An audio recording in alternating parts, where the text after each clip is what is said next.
Hello learners, welcome back to Venus Educators.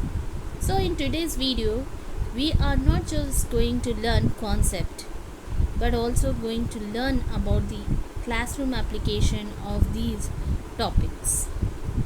And at the end of video, we are going to solve some previous year question paper.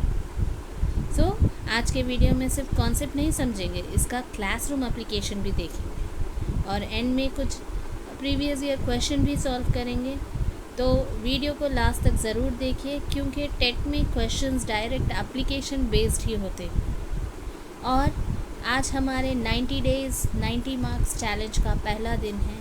सो ये programme actually ऐसे design हुआ है कि जो लोग faeces afford नहीं कर सकते हैं उनके लिए ये कोर्स डिज़ाइन हुआ है।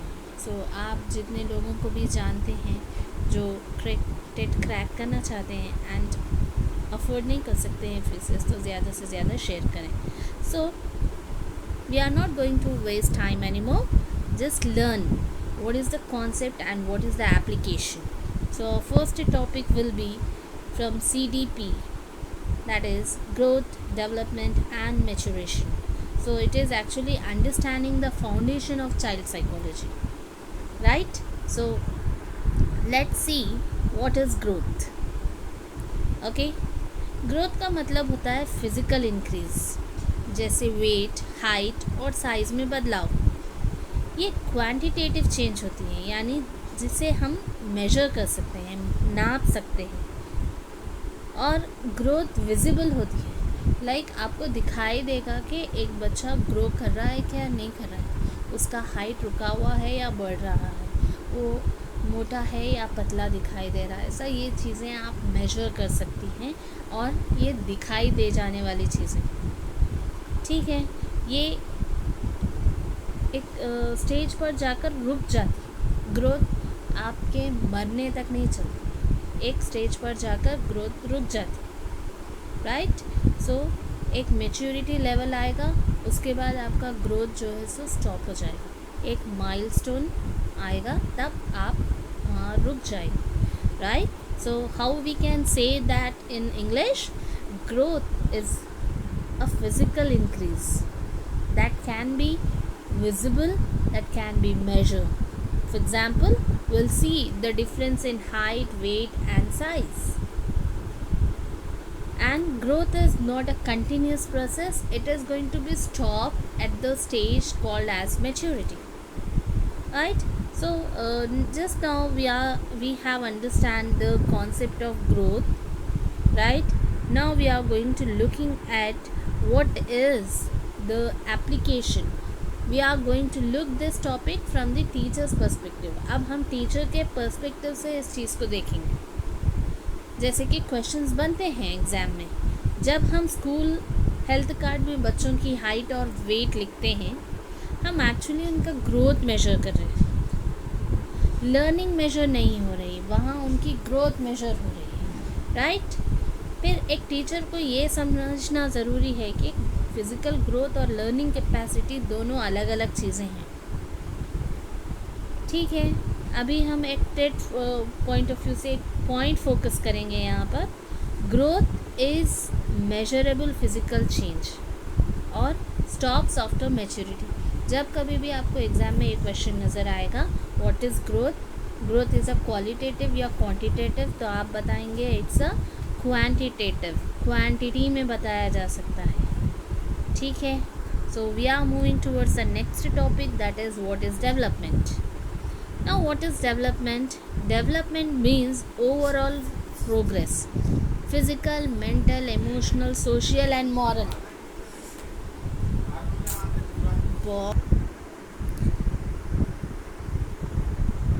Right.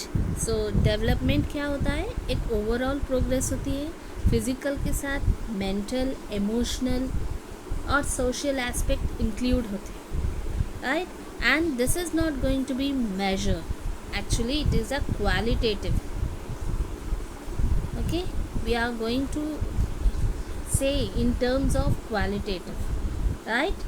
So development is a continuous process that starts from your womb and ends till doom. So ऐसे कह सकते हैं कि ये आपसे मरने से पैदा होने से पहले से स्टार्ट होती है और मरने तक ये चलती रहती है डेवलपमेंट।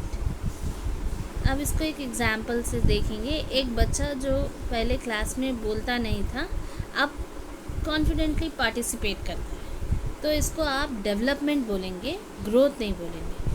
पहले वो सोशली डेवलप्ड नहीं था, अभी वो सोशली डेवलप्ड है।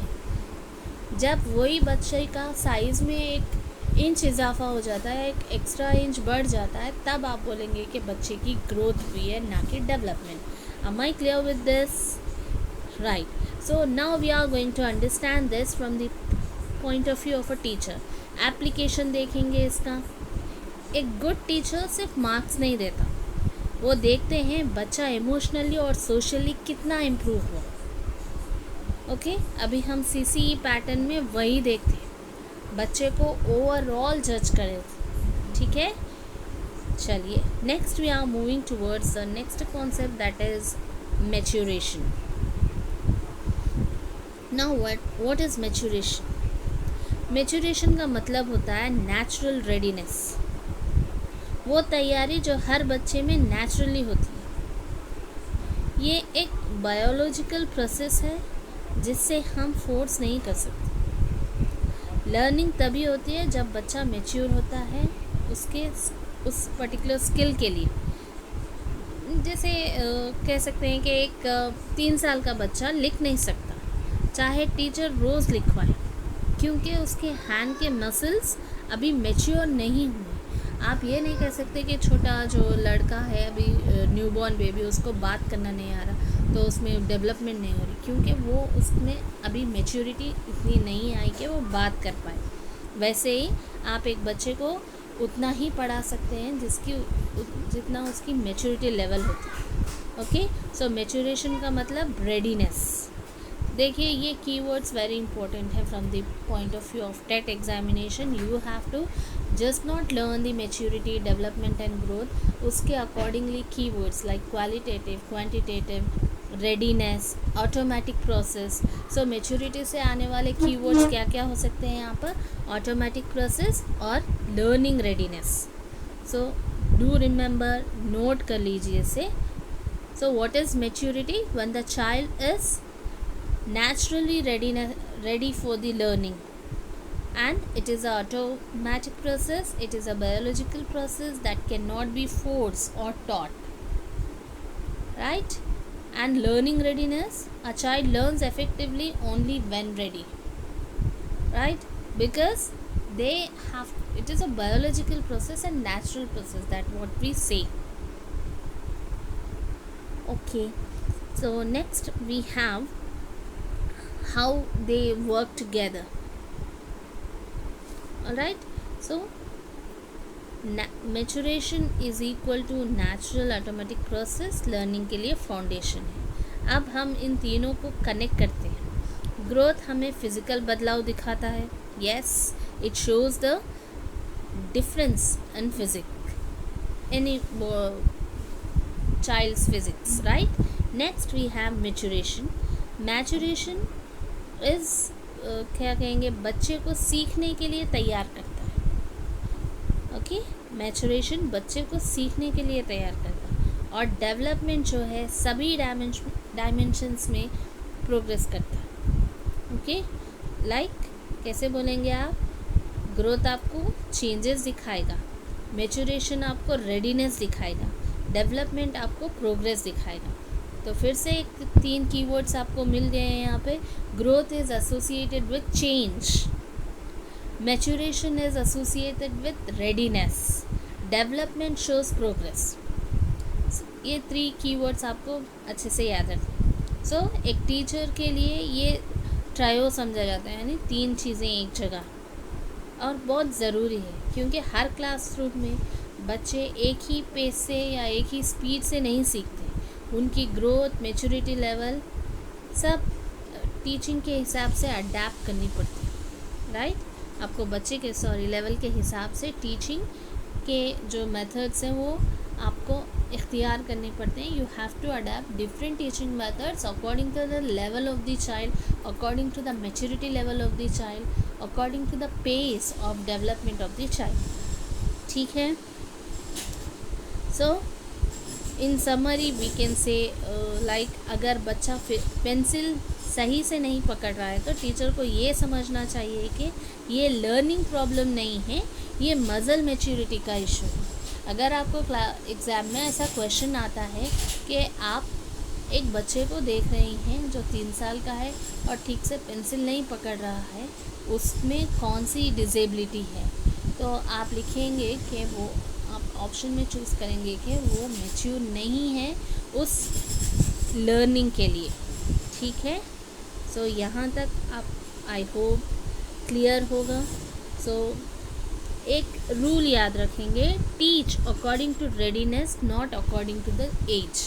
क्योंकि एक क्लास में सभी बच्चे पीयर ग्रुप तो कहलाते हैं बट एक एज के नहीं होते most of the time. So next आपको टेट के पॉइंट ऑफ व्यू से सम कीवर्ड्स मैं फिर से दोहराऊंगी. ग्रोथ तो आप physical, measurable, stop after maturity बोलेंगे. ठीक है. कीवर्ड्स यहाँ देखिए आप. Growth stops after maturity. Maturation is inborn and natural. Maturation natural readiness है जो कि आपको पैदाइशी होती है. Development continues throughout life. Growth रुक जाती बट डेवलपमेंट नेवर स्टॉप्स. ठीक. Growth is a part of development not separate from it. Alright. Growth को डेवलपमेंट का ही पार्ट माना जाता है. ऑलराइट.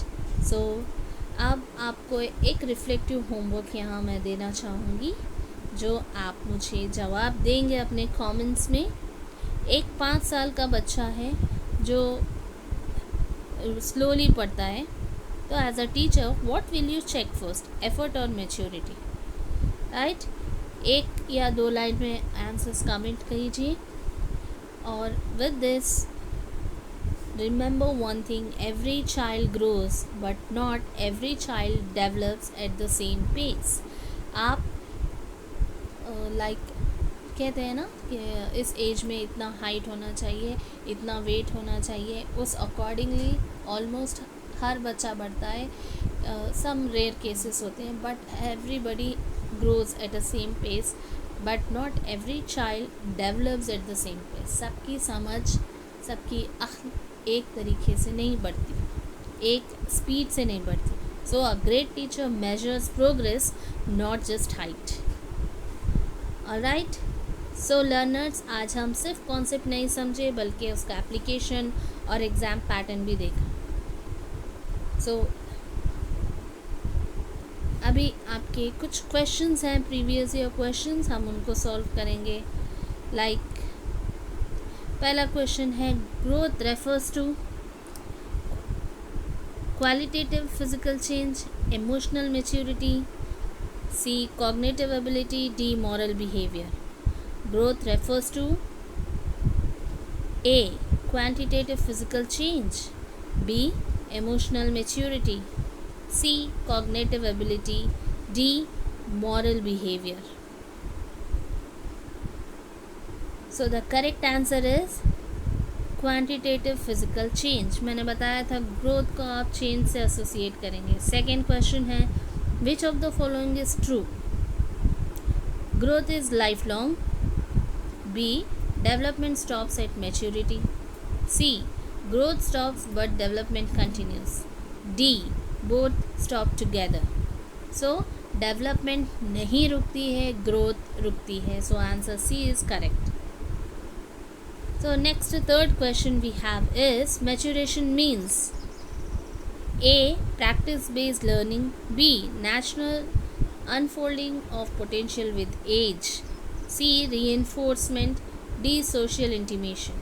So आपका answer B will be correct because it is a natural unfolding. आपकी काबिलियत अपनी एज के अकॉर्डिंग में खुद ब खुद डेवलप हो जाएगी. What is which of the following is not true about growth?